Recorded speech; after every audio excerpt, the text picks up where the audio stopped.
99% of musicians don't know that this is better than a record deal. Labels have strong branding and big rosters, which means people give them more attention and respect as a tastemaker. And this makes musicians fixate on getting record deals. But management companies actually do way more for careers most of the time. But most people don't realize this. I started seeing this shift well over a decade ago, and it's just been becoming more and more of a trend, and it's kind of funny that everyone focuses on the record label still. When I'm consulting with bigger artists, we spend most of our time working with booking agents and creative directors more than the label half the time. People are constantly asking me what labels even do these days, and yeah, a lot of them do a good amount, but honestly, the manager's usually doing the heavy lifting. The next generation of really good business minds who break artists are probably going to be on the management side, not the label side. Is the success of musicians in the algorithm just based on luck? Luck in the music world isn't just a random chance like so many people think. When people say an artist just got lucky, they're often missing the intentional actions that created those opportunities. Lady Gaga didn't just get lucky meeting industry people. She was a regular at the top bars where every meeting I was going to happened in the music business. She put herself right in the middle of where decisions were being made. You can increase your odds of getting lucky through intentional action. Put yourself in music cities where opportunities happen more often. Show up consistently in spaces where industry connections are made. Go out alone and strike up conversations. I do it all the time. Sure, bad luck exists, but you can actively create situations where opportunity is more likely to find you. Success isn't about waiting for luck, it's about putting yourself where it can happen more often. Why AI art is not the future of music marketing, and you should not buy into it. Let's get real here. AI is being sold as the future of music marketing, but it's the biggest grift going for these losers. Sure, it can analyze data like email conversion rates and do great things with accounting, but for creative tasks, it is still absolutely worthless. I keep seeing artists showing up with AI-generated marketing plans that are quite generic, uncreative, and garbage. A music business veteran just showed me ChatGPT suggestions for marketing an angry song, which would have gotten them kicked off TikTok because of the crimes it breaks. That's the problem. AI can't think about real-world implications, human emotions, what humans actually resonate with, or synthesize new ideas. It's no better than those agency losers who design by committee until everything's as boring as possible. If you're buying what they're selling about AI being more intelligent than humans for creative tasks, you're getting played. If you think you can't get put on a Spotify editorial playlist because you don't have enough monthly listeners, you're wrong. I always hear from you all. Oh, I'm never gonna get on a playlist. I only have 1,000 monthly listeners or less. This couldn't be further from the truth if you actually click around a lot of the playlists that are the ones that add new artists before they get to the biggest editorial playlists. Artists with just a few thousand monthly listeners or even a few hundred get featured on influential editorial playlists. I've even spotted some with as low as 200 monthly listeners near the top of these playlists. Don't let your current listener number count stop you from submitting or losing hope. Remember, these playlists are being cured by tastemakers and early adopters. I even recently clicked through one of these on my members only feed, and I showed how many artists have only a few hundred or few thousand monthly listeners on some of the most influential ones. Nobody wants to talk about the real reason artists are pushing pre-saves. It's actually just a front to collect emails. Most artists, though, totally miss this. They think they have to push pre-saves because they see their favorite artists do this because it's going to help them in the algorithm. But that's not the primary goal. Artists want your email address because they can then upsell to you and hit you up every time they put out a new song or video and drive up those views so they go into the algorithm. That is the real key here. Not that this mystical pre-save thing that Spotify's not even paying attention to is going to really help you. And this is why you see artists like Doja Cat doing things like releasing their new single Crack as a free download on her website for 24 hours. Since it gets her most engaged fans' email addresses, it gives them something they really want. So giving away a song that your fans really want early as a download can get them engaged and get the emails of the people who are most likely to listen to your song right when it comes out, which can help build up your fan base from day one. Adam Mosseri, Instagram CEO, just revealed why your reels could be performing worse than your TikToks. TikTok and Instagram Reels are not built the same. This is something we've been saying for a long time. Both platforms weigh seconds of watch time differently to determine the performance of your video. Instagram's head Mosseri just revealed that the algorithm weighs actual seconds viewed, not just percentage of full video watch. If you watch 10 seconds of a minute-long video,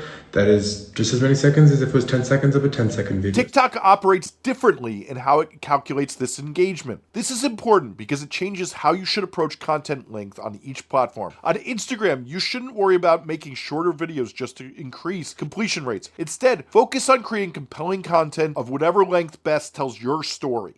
There's never been a better time to be a creative than now. Today is the best day in human history to be a creative person. And tomorrow will be the best day in human history to be a creative person. And that is going to continue. Creative tools are more ubiquitous and cheaper than they've ever been. It is easier to find people that want to see or listen to your work than ever before in human history. That was not a thing 20 years ago, 30 years ago. And it was not available to a 12-year-old kid growing up in their bedroom in the middle of the country somewhere. I agree with what Jack says, but with one important caveat. You will not be as well compensated as creators have been in the past. And that is my eternal gripe with where we're at with creativity right now. Despite this challenge, you definitely have more advantages and opportunities to get ahead, and the tools have never been better to create as a musician. It's easier to reach an audience than ever before. You just need to learn the necessary skills and have good instincts for making songs that people actually want to hear and rinse and repeat. You're not playing the same game as your favorite artist. What small artists don't understand is that your favorite artist is an established brand, and you two are not on the same playing field. The marketing recipes for Tate McRae and Sabrina Carpenter won't work for you because you're not working with the same terms. You're trying to get people to give you attention for the first or maybe third time and build a deeper relationship with you. And they're trying to keep people thinking about them and talking about them to their friends as much as possible by doing more things that get people talking. Now, your goals are similar in that way, and that you should be trying to do that, but the techniques are totally different, and so many of you are failing because you're using those big artist techniques instead of the techniques that work to build you up. Their content works because they're retaining fans, not finding them. When you're still building an audience, you need different strategies. One's designed to connect you with the people who are most likely to like your music style and most likely to like new artists who do it. A lot of people don't adopt new artists early on in their career. They wait till everybody else says it's cool. We want to be finding you those people. Despite what you're hearing or your friends may say, hit songs this year actually averaged 3 minutes and 40 seconds, up 20 seconds from the previous year's 3 minutes and 20 seconds. That's almost double the 2-minute songs everyone keeps claiming are taking over the charts. Yes, there was a minor trend of songs skipping bridges or third choruses a few years ago, but this was never the majority of popular music. This myth is actually hurting artists who cut climactic elements from their songs in a misguided attempt of following a trend that doesn't even exist. When you check any major playlist, you'll see most successful songs still follow traditional length patterns. What frustrates me is seeing artists make creative decisions based on total BS. Major labels are manufacturing fan activity, so should you too? Astroturfing is the music industry's open secret, creating the illusion of organic popularity by orchestrating what appears to be spontaneous fan activity and enthusiasm. Major labels and major management companies have all these people running fan pages that appear to be passionate listeners. And yeah, Astroturfing is everywhere. When Gail's ABCDEFU went viral, internet detectives discovered the random fan who promoted the TikTok was actually an Atlantic Records marketing employee. A lot of the artists who stay off the grid and don't post much are using Astroturfing, using fan and influence accounts to promote their music. If that's you, or you have certain content that feels weird posting on main, like who you're dating, or other things like interviews you do where you want to share numerous clips, make some sock puppets and let it spread the word about you. But to do this, you need to create fan accounts that can't be traced back to you. This means using separate devices, VPNs, and tactics that appear authentic. And if you want to watch a masterclass on how to do Astroturfing right, I go into full detail in my newsletter. Does your engagement history decide who sees your posts? On Instagram, no. The CEO himself confirmed that who you scroll on, like, and comment on doesn't change who sees your music post. You can watch comedy skits, cooking reels, or whatever on Instagram, and it won't affect who they serve you to. But TikTok is different. The algorithm uses your own follows and interactions to decide where your music gets pushed. Make sure to curate your feed there with your microgenre and interact with content that actually serves your account, since you want TikTok to know the right people to show your songs to. Does good music actually market itself? The real answer is rarely, and only when a song is really susceptible and gets put in front of the right audience. The problem is most songs don't get that lucky break. Even if you have a banger, the first random few hundred people who hear it are not usually your target audience. You need to actively feed the algorithm relevant content that gets you in front of the right audience to really see what is susceptible and find the people who are going to be most enthusiastic about the style of music that you make. You need to touch grass if you still think major labels control the entire music industry. Seriously, This is silly. One of the largest misconceptions that I see on here all the time by people who haven't done any actual research but they got a vibe is that the major labels still control everything. Have you ever looked at the roster of a major labels page and seen how many artists they have that have been on the roster for years and have never blown up? Then if you go to a tool like Chartmetric, let's say, and look at the composition of the charts or your favorite playlist, it's not controlled by major labels most likely. You can go too viral, and I have proof. Look at what happened with Brendan Abernathy. His tippy-toed dancing out in California cringe moment hit over 100 million views on TikTok, if not over 200 million, but that only converted to 80,000 streams in about 16 days. That's a brutal conversion rate if you ask me. I've been talking about this concept I call mid-viral. It's way more effective than blowing up to everyone on the internet. When you go massively viral, you end up reaching huge audiences that don't actually connect with your music. Sure, they'll watch your video and maybe laugh, but they're not going to your Spotify and becoming real fans. You don't want attention from all the internet. You want it from people who understand what you're about. Let's just look at, say, Julia Wolf, who went viral within the Twilight fan community. Those people were already primed to like her shoegazy, Deftones influenced sound when they discovered her, since that's a culture around that music. It's way better to be in the position of an artist who gets 500,000 views from your target audience rather than 20 million views from people who see you as cringe, a joke, or just don't get what you do musically. The music industry is 100% rigged, but not in the way you think. At the top level, it's all gatekeepers, chart manipulation, and industry connections. Labels have entire playbooks for gaming the system to keep their artists dominant. But here's what nobody tells you. That rigging only applies if you're trying to break into the top 500 artists in the world. If you're trying to go from zero to building a sustainable career where you make real money from music, that game isn't rigged at all. Because no one cares to rig it because there's not enough money there. You can reach a few million monthly listeners and quit your day job without playing any of those games. The gatekeeping only kicks in when you're chasing global domination. People love screaming industry plant and nepo baby, but major labels don't actually control what gets popular anymore. Look at any label roster and you'll see dozens of artists who've been signed for years with every advantage and went absolutely nowhere. Check the charts on Chartmetric and you'll find they're full of independent artists right now. If labels had the power everyone thinks they do, every artist they sign would blow up, but they don't. The industry changed. Streaming algorithms and social media gave independent artists direct access to audiences without needing a label. Labels still have great resources and connections, but they can't force success the way they used to. Does posting 4 to 6 times a day on TikTok actually work for musicians? The band Pacific just answered this question with the most extreme experiment I've ever seen in my life. They demonstrated what I call the brute force method that most artists never try. Brute force means you stop trying to be strategic and you just straight up overwhelm the algorithm through pure volume of posting whatever comes to your mind and seeing if something breaks through. Pacific posted around 1,400 videos in 6 months with the same simple format every day. They racked up hundreds of millions of views, but that only converted to 2 million Spotify streams. If you're not targeting people who actually want your genre, most of those views won't convert into any listens. You probably have enough material to start playing live. Some of you say, I only have 20 minutes of material. I can't start playing live yet. Here's the thing. If you have a 20-minute set and perform well, and you can make some good visuals if that's your style, people will be excited to see you live. When you're first getting discovered and building a fan base and making an impression playing live shows, the smartest thing you can do is leave the audience wanting more, not saying, I wish this was over. Leaving people a little hungry can go a long way. A 20-minute set that is stacked with the best songs and a solid performance will do you way more good than a 35-minute set that drags and leaves people less than impressed as they wait to come to see the band that they really came to see.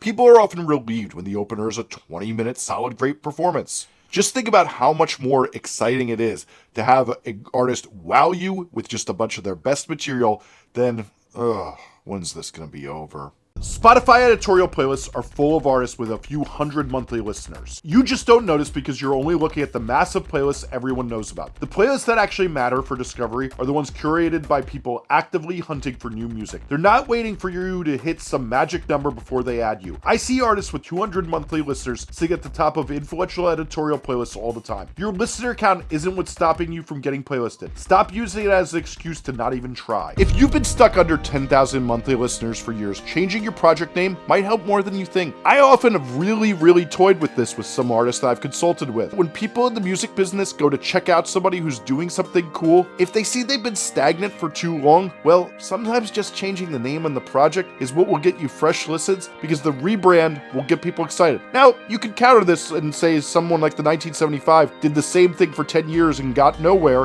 and then finally picked up momentum. But I've watched the rebrand trick more often than not, and sometimes it really does reignite excitement in people when they just think the project is new and exciting. You're fucking up if you're not on Threads. For those of you who tell me, I tried Threads once and it didn't do shit, Threads has consistently been one of the most downloaded apps on the iPhone and is the second most downloaded as I make this video. I'm seeing Threads blow up way more in the last few weeks than before. So I get it, you may have dipped your toe in and you didn't know what the waters were like, but I'm telling you, I'm watching artists grow on there every day and so many people doubt it. Where's the line between selling out and supporting yourself financially as a musician drawn? I'm kind of shocked when musicians still are concerned with selling out when monetizing their work, but this concern I think is largely outdated. I see a lot of you in my comments thinking it's still a very big concern. The reality is different now. Everyone knows musicians are underpaid and should take opportunities where they can get them. Putting your songs in commercials, selling products and merch, and launching Patreon or paid subscriptions isn't cringe. It's what we know you all need to do to survive at this point. Fans understand that artists need to make a living. Now, there's still lines you shouldn't cross, like grifting your fans with sketchy meme coins. And sure, you don't want to be in a United Healthcare commercial or team up with people who are canceled for good reason. But for the most part, the concept of selling out barely exists anymore. 3 reasons why Waterfall releases beat single drops every time. 1. Spotify automatically plays your next song after someone streams your new one, so you get multiple streams from one click instead of just one stream. Having your music available and easily means listeners who dig your sound can go deeper with you instead of moving on after one track. And 3, the more songs people can explore, the more likely they are to become actual fans instead of one-time listeners and you being just another song on a playlist. Online courses are the dumbest way for you to spend your money as a musician. If you think buying a course is going to change your life and make you blow up as a musician, you're most likely wasting your money. I've had something like 4,000 conversations with different musicians in the last 5 years about how they've built their careers, and not a single one has ever said, wow, this course really helped me. All this information is usually free on YouTube already. These paid courses almost all the time just scrape that content and package it up. 9 times out of 10, these music marketing courses are complete bullshit with fake testimonials and now tons of AI slop that isn't even accurate. They all have never-ending countdown timers that reset once you go away from the website and paid for media mentions. If you want to protect yourself, just do some basic Google searches to see if they've even been on the websites they claim to be on, because most of the time they haven't, or check Trustpilot reviews or look up the person's name on Reddit. Save your money and vet anyone you're gonna actually give it to. Is it worth it for you to compete in song competitions nowadays? Here's the deep dark truth. Competitions mean less than they ever have, unless they are a very good financial reward. Celebrity judges often just get an email with the finalists and barely spend time reviewing them. I know, I've been chosen to be one many a time. Often the prize is something like a gift certificate, energy drinks, or a record deal with a label that's going to do nothing for you and you won't be a priority at. That said, if the prize is actual money or equipment, it could be worth your time. Some artists have won contests and sold the prizes and bought equipment they actually want. It's in a lot of artists' origin stories. But what's much more important is the influential sites that put you against other artists these days. Platforms like On the Radar or similar outlets that put emerging artists on the map to be way more influential when you're looking for things like this and you think you got the talent that if people just hear, they'll really recognize. Don't expect competitions to be the biggest deal in your career because your expectations are going to be let down most of the time.